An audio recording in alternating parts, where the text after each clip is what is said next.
गुंजन, आपका SSC JE 2020 में CWC में कनिष्ठ अभियंता पद पर चयन हुआ। एक्सीलेंट विजन परिवार की तरफ से आपको ढेर सारी बधाइयाँ। धन्यवाद सर। अपनी सफलता का श्रेय आप सर्वप्रथम किसको देना चाहेंगे? सर्वप्रथम तो मैं अपने माता पिता और अपने ईश्वर को देना चाहूँगी, उसके बाद एक्सीलेंट परिवार के समस्त सदस्यों को। गुंजन जी, आप डिप्लोमा कब की पास आउट हैं? मैं 2019 में पास आउट हूँ गवर्नमेंट पॉलिटेक्निक फैजाबाद से। उसके बाद से आपने तैयारी शुरू कर दी? Yes sir. तो क्या रीज़न था कि आपने तैयारी के लिए एक्सीलेंट विजन ही आपने चॉइस किया? क्योंकि मेरे जैसे सीनियर थे उन लोग का भी ये था कि एक्सीलेंट बेहतर है, और मैं आई यहाँ क्लास ली, मुझे अच्छा लगा, मुझे लगा कि हाँ भरोसा किया जा सकता है, तो मैं यहाँ की क्लासें रेगुलर लेती रही, फिर मुझे समझ में भी आने लगा।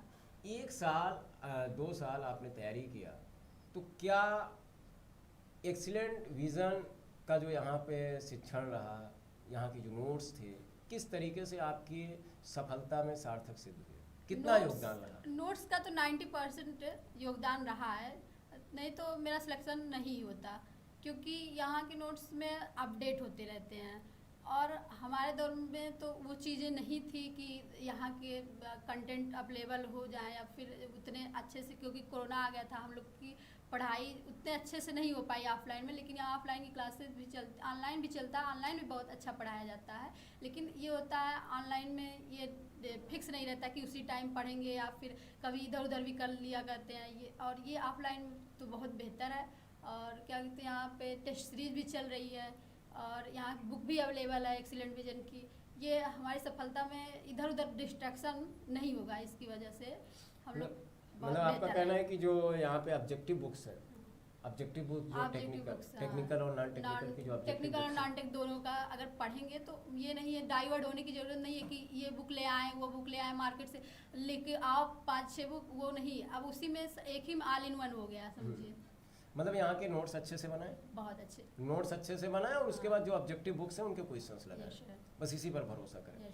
अच्छा, आपको टेक्निकल सब्जेक्ट की किस तरीके से प्रिपरेशन की? जैसे यहाँ के आपने 1 साल कोचिंग किया, तो नोट्स आपने बना लिया होगा, उसके बाद आप किस तरीके से स्टडी करते थे? मैं लूसेंट पहले पढ़ ली सारा, मुझे लगने लगा कि हाँ मेरा प्रिपेयर हो गया, उसको मैं 5 बार तो पढ़ी होगी। अच्छा। फिर उसके बाद मैं क्वेश्चन प्रैक्टिस करती थी, यूट्यूब पर पढ़ते थे प्रैक्टिस। अच्छा, आज के इस दौर में जेई के जो भी विभिन्न एग्जाम्स हो रहे हैं, चाहे स्टेट या सेंट्रल गवर्नमेंट, उसमें नॉन टेक का कितना % योगदान है? कितना ज़्यादा बच्चे को मेहनत करना चाहिए? मैं तो यही सोचती हूँ कि मान लो टेक्निकल हम लोग को थोड़ा बहुत आता रहता है, लेकिन नॉन टेक हम लोग को आता ही नहीं है, तो पहले 4-6 घंटे तो देना ही पड़ेगा, क्योंकि नहीं हो पाएगा इससे जब तक ये टेक्निकल ना तैयार, नॉन टेक ना तैयार हो, टेक्निकल के भरोसे कुछ हो नहीं सकता है।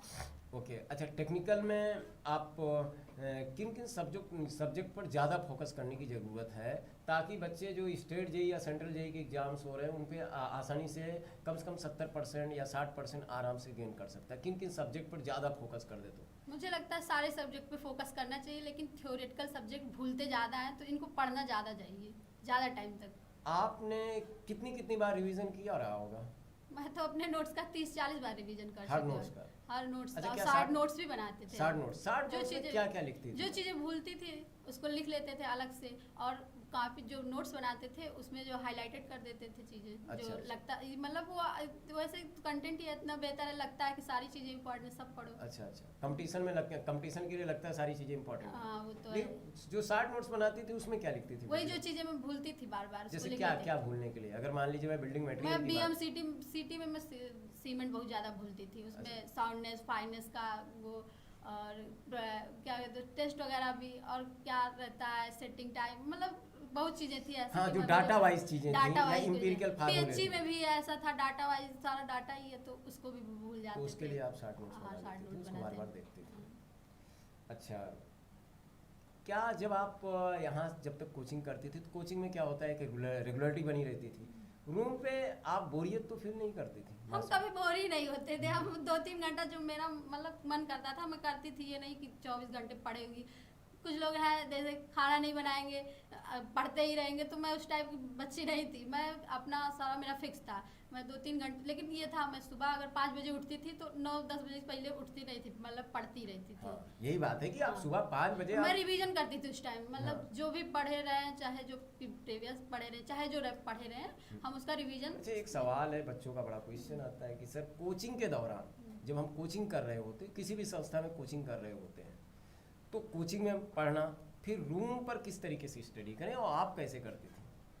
पहली बात तो यहाँ 6 घंटे मान लो 4-5 घंटे की क्लासें होती हैं, 5 घंटे क्लास, फिर यहाँ के खाना वाना बनाए खाए पिए, उसके बाद 1 घंटे आराम करते थे हम। मेरी आदत है जब तक रिलैक्स ना हो जाए, क्योंकि इतना रहता है तो फिर लोड जैसे पड़ता है ज़्यादा, तो पहले 1 घंटे आराम करते थे, उसके बाद उठते सो के फिर उसके बाद पढ़ना शुरू करते थे। तो शाम तक ही पढ़ते, मतलब ब्रेक लेते थे 1-2 घंटे का, तो 2 घंटे में जो हमको करना रहता था वो करते थे। मैं कोई ऐसा नहीं था मैं कोई सोशल मीडिया ना यूज करूँ, मैं करती थी, लेकिन सब चीज़ें लिमिटेड में। अच्छा, सब ठीक। हाँ, लिमिटेड है। दोस्त भी आपके थे? हाँ, दोस्ती मेरी सवाना सबसे अच्छी दोस्ती जो मेरे, मतलब जब मैं वैसे डिमोटिवेट नहीं होती थी, लेकिन कभी कभी ऐसा लगता था यार कोई कैसे कुछ बोल दिया घर पे कि अभी कब तक, तो बुरा लगता था, तो उसके पास कॉल करती थी।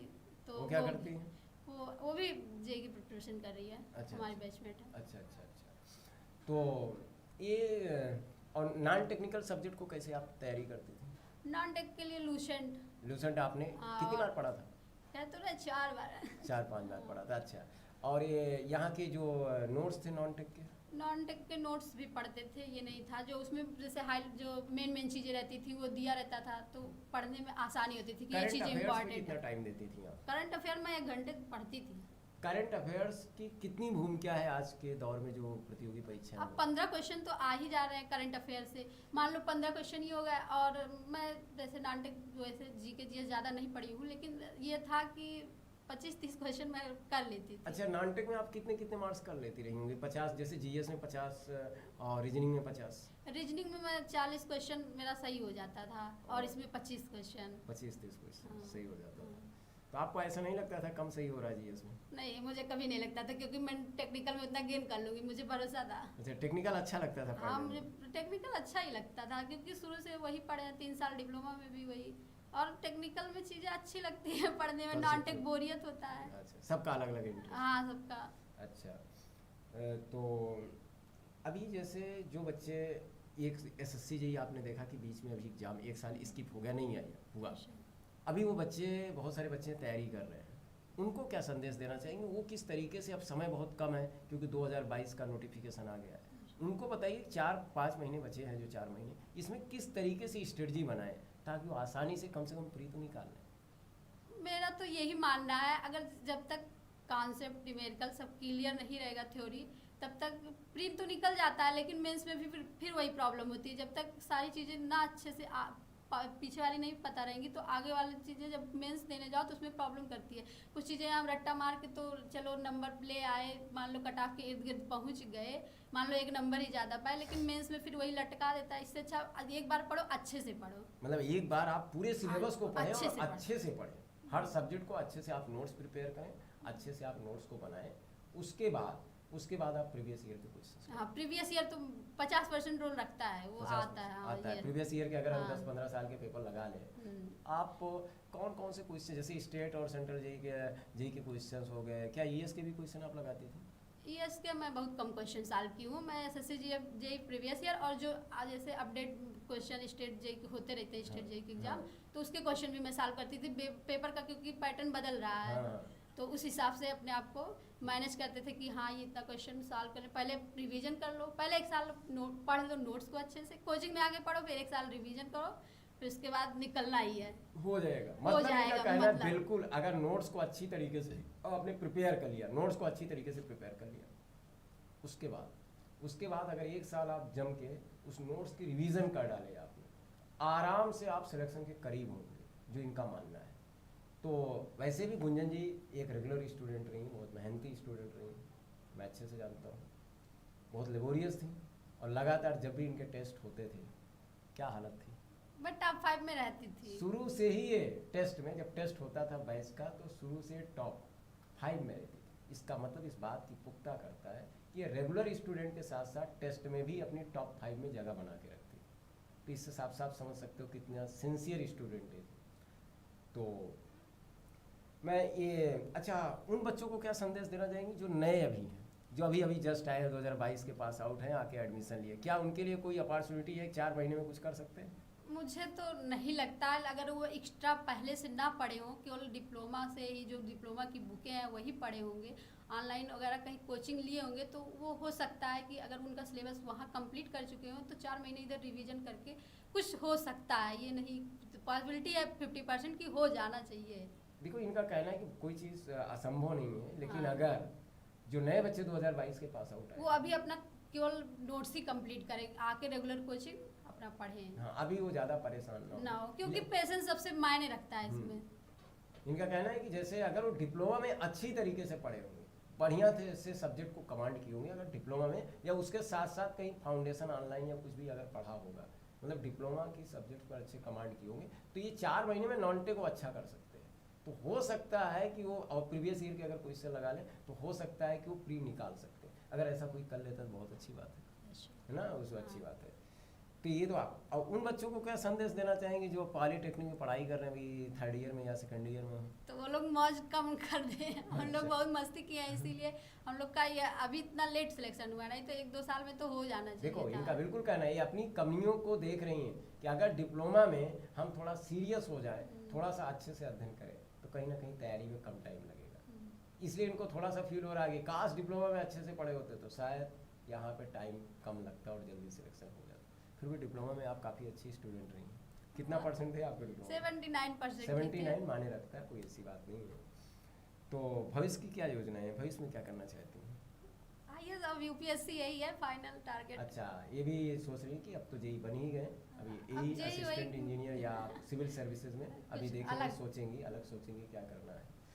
अच्छा, और अच्छी चीज़ बताइए, मैं थोड़ा सा जानना चाहता हूँ कि जैसे कभी कभी बच्चा 1-2 असफलताएं पाता है, घर की स्थिति अच्छी नहीं होती है, फ्रस्ट्रेट होता है, उसके लिए आप क्या कहना चाहेंगे? मैं सोचती हूँ कंडीशन आने ही नहीं देनी चाहिए। पहली बात तो अच्छा अच्छा। उसको खुद ही, मतलब उसके पास ऑप्शन क्या है, या तो पढ़ेगा और कुछ आज घर जाएगा तो बस वही जो घर के काम है वही करेगा।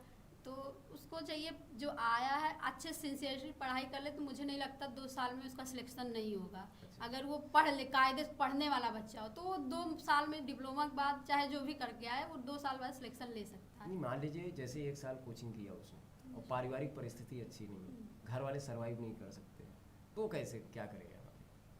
तो उसके लिए जैसे खुद स्टडी भी कर, मतलब मान लीजिए पार्ट टाइम जॉब कर रहा है, लेकिन उसके बाद भी उसको, मतलब अगर अपना ये है कि मेरा फ्यूचर उसमें अच्छा नहीं है, मैं ये कर सकता हूँ, तो वो अपने लिए टाइम निकाल के उसको पढ़ाई कंटिन्यू कर सकता है। हाँ, मतलब इनका कहना है कि अगर साइड अगर में जोश है तो कोई इंसान कुछ भी कर सकता जोश है। है तो कुछ भी कर सकता है, बस आप अपने गोल पर फोकस करिए और साइड में अपनी जो मूलभूत अवस्था है, अगर आपको इलाहाबाद में रहना है तो 4-5 हज़ार रुपये चाहिए, आप छोटे मोटे आप ट्यूशन पकड़ सकते हैं, छोटे बच्चों को आप ट्यूशन पढ़ा के भी आप खर्चा अपना चला सकते हैं। बहुत सारे ऐसे बच्चे हैं जो छोटे मोटे काम करके जो है छोटे मोटे ट्यूशन पढ़ा के कुछ इस तरीके से अपना खर्चा भी चला रहे हैं और तैयारी भी कर रहे हैं और सिलेक्शन भी हो जा रहा है, ऐसा नहीं है। तो उसमें बहुत ज़्यादा निराश होने की ज़रूरत नहीं होती है, लेकिन आपके अंदर धैर्य और पेशेंस, धैर्य रखना बहुत ज़रूरी है और कठिन परिश्रम करना पड़ेगा, मेहनत करना पड़ेगा। हाँ, क्योंकि सफलता का कोई शॉर्टकट नहीं है। सफलता का कोई शॉर्टकट रास्ता नहीं, मतलब ये पढ़ना तो पड़ेगा ही। हाँ। मैं सोचती हूँ जैसे 4 साल पढ़ने से अच्छा है 1 ही साल पढ़ो, ढंग से पढ़ो। चलिए, बहुत बहुत शुभकामना आपको, आपका भविष्य उज्जवल हो। धन्यवाद थैंक यू। सर।